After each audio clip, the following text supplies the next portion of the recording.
Hello বন্ধুরা, আসসালামু আলাইকুম। আজকে আমরা আলুতে পটলের রান্না করব। আমাদের কড়াই গরম হয়ে গেছে। কড়াইয়ের মধ্যে দিয়ে দিয়েছি 5 ফোড়ন আর কিছু পেঁয়াজ কুচি। আমরা তেলের মধ্যে দিয়ে দিয়েছিলাম পটলের আলু। এবার দিয়ে দিচ্ছি আদা কুচি, এর মধ্যে কিছু কাঁচা লঙ্কা আছে, আদা আর রসুন। আমাদের ভিডিওটা মোবাইলটা একটু ডিস্টার্বের কারণে একটু কেটে গেছে ভিডিওটা। এবার দিয়ে দিচ্ছি লঙ্কা গুঁড়ো, হলুদ গুঁড়ো,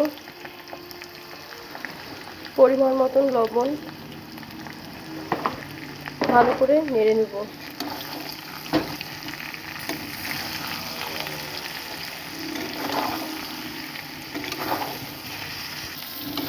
এবার দিয়ে দেবো পরিমাণ মতন জল।